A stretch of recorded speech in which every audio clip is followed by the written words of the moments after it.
The Last Words of Emanuel Prettyjohn by Jonathan Pinnock. Alison Fish, midwife. He were a funny wee babby, that one. Came out of his mum with a head full of blonde curls and a big beaming smile on his face. Nary a scream, nor a whimper, nothing.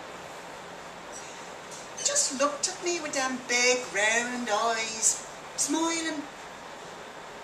And you know, I think all of us in the delivery room just stopped and stared at him for a moment. Then we caught each other and sniggered like we was kind of embarrassed. It weren't a creepy sort of smile though. It was a good little smile. It made you glow inside. Made you feel the world wasn't such a bad place after all. Made you think there was hope. I wonder whatever happened to the little bugger. Jack Hopkins, neighbour. I tell you what, as soon as I saw them move in, I said to Doreen, remember Doreen, I said, there goes our peace and quiet, bloody thing will keep us awake the whole time with it screaming and wailing, because that's what they're like, aren't they, Doreen? Waking up and wanting its feed and whatever else they do. But the odd thing was, we never heard a peep out of him. Quiet as a mouse he was, wasn't he, Doreen? They only stayed in for a year or two, then them foreigners moved in. We could tell a thing or two about them, couldn't we? Oh, yes. Miss Jemima Phillips, primary school teacher. Well, of course I remember him. Who wouldn't? He wasn't what you'd call an ordinary pupil. When his mum brought him in and introduced him, he looked me firmly in the eye and slowly shook my hand. And he smiled. And I was taken aback by the sheer, I know this sounds really odd, by the sheer intensity of it. Does that make sense? His mum took me to one side and explained he hadn't spoken a single word or tried to write anything during his entire life. They'd obviously had him checked out, and he wasn't deaf or anything. He just didn't seem to want to say anything. He understood instructions perfectly, and he was a very obedient child. But he was completely mute. I told her that we got all sorts there, and most of them turned out all right in the end, so not to worry. Then she gave me this odd look, as if to say, you don't know the half of it. It took a few weeks of trying to get him to communicate with me before I realised what she meant. It wasn't so much that he didn't want to say anything. It was more that he didn't feel the need to. Harry Philpott, school teacher, retired. You know, I remember him all right, bloody nuisance. Well, can you imagine it? A whole classroom full of kids, with me trying to get them to focus on getting their sodding GCSE coursework done, and there's Moonface in the middle of them, just smiling beatifically like he's fucking Jesus. If I'd been allowed to, you know what I'd have done? I'd have thrashed the little bugger senseless. Never did me any harm. But you can't do that sort of thing anymore, can you? Political correctness gone mad. That's what it is. World's gone bonkers, if you ask me. Polly Wilson, classmate. We all thought he was a bit of a freak, to be honest. I mean, we flicked things at him and he'd just turn around and smile at us. Weird or what?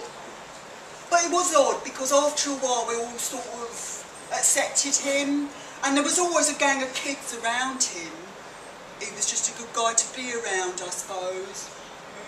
And he did not find out that bastard Philpott.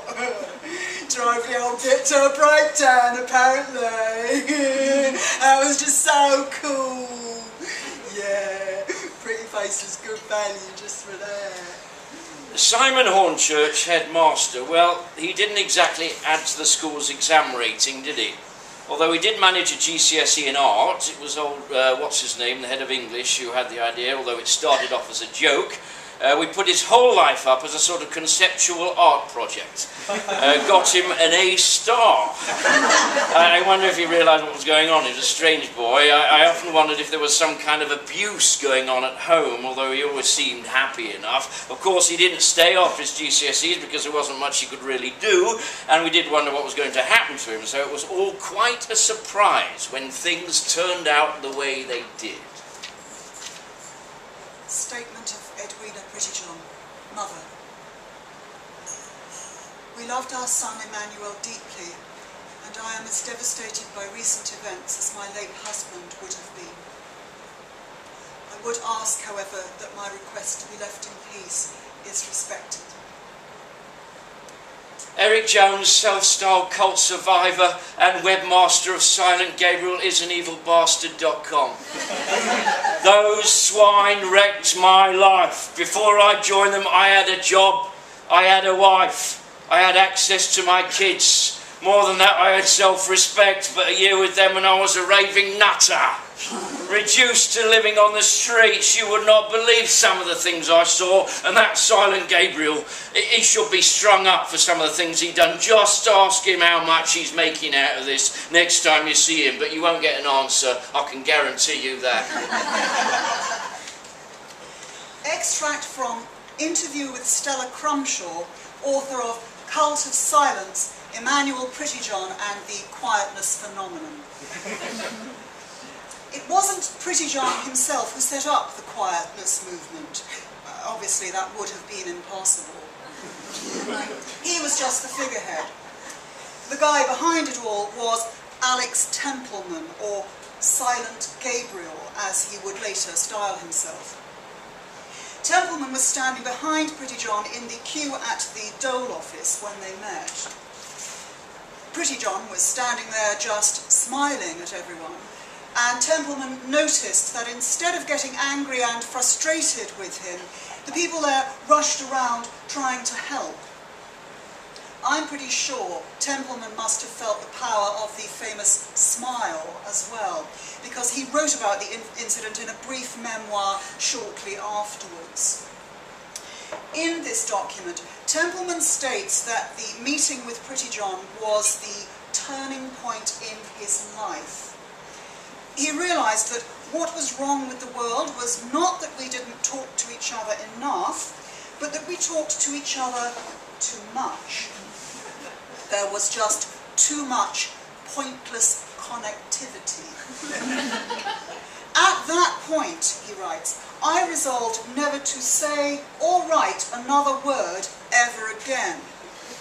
From then on, he says, I decided to become quiet.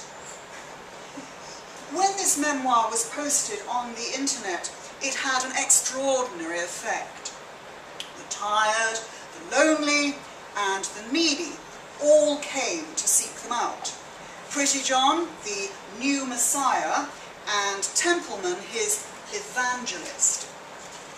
I don't doubt that many of them got something out of it, some kind of comfort, because there certainly was something about the man.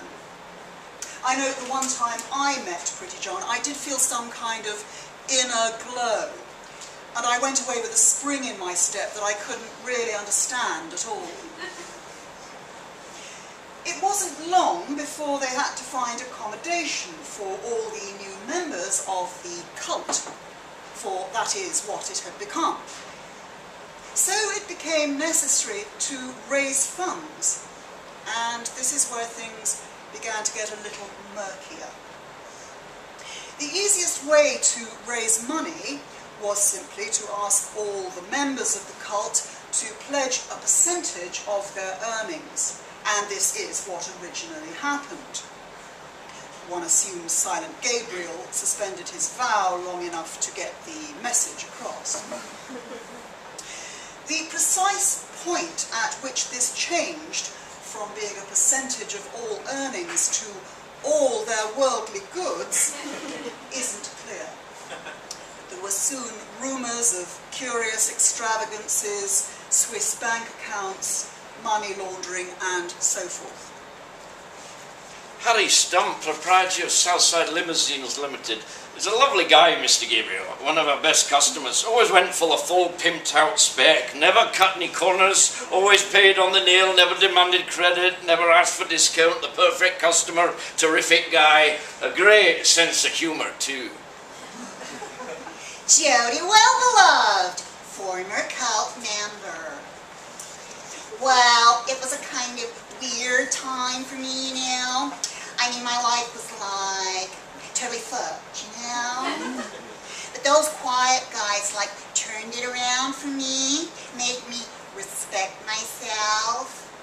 Sure, I had to give them everything I owned, but like they said, money's just all about banks talking to each other, and when we're quiet, we don't need them to talk anymore.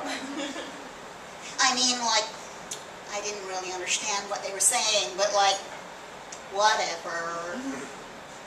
So, every day we spent like hours in the meeting hall just being quiet, and it was like really cool.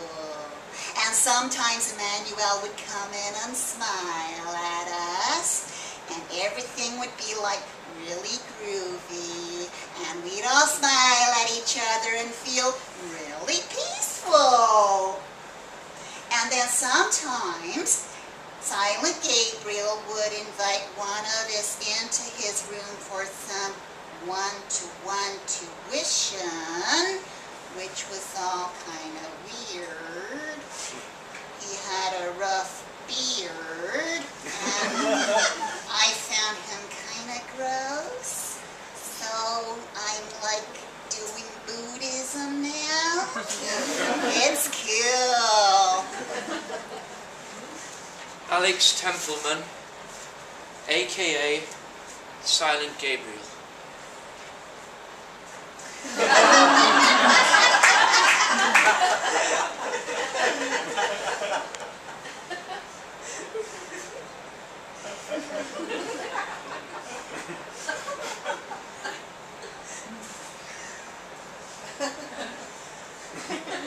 Bryony Fairchild, mother of cult member.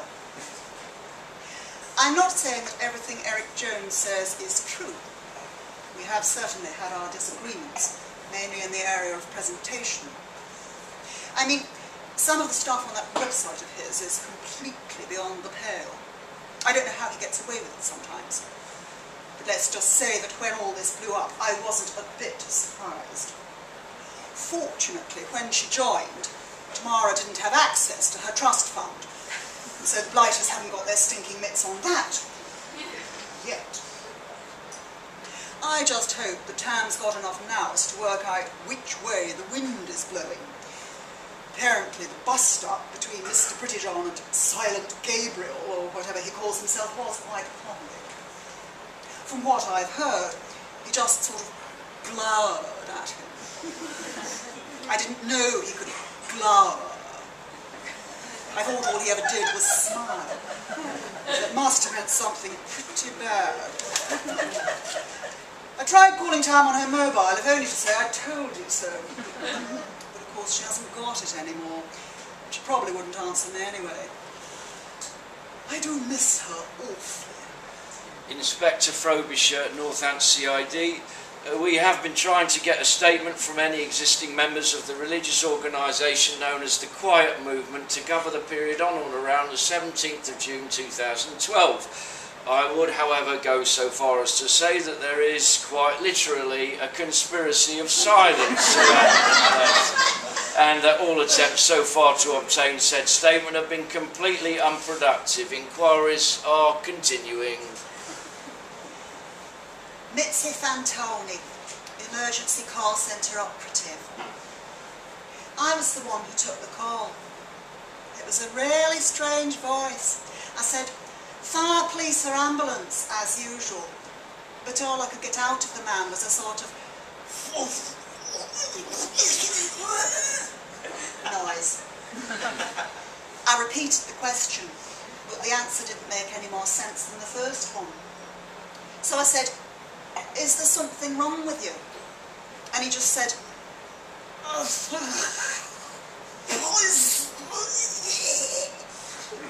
Of course, now I realise he was probably trying to say he'd been poisoned. But I suppose if you'd never said a word in your life before, it's a bit hard to start with that. So yeah, I'm the one who heard the last words of Emanuel Prettyjohn. And I guess it was me that heard the first ones as well. Funny that.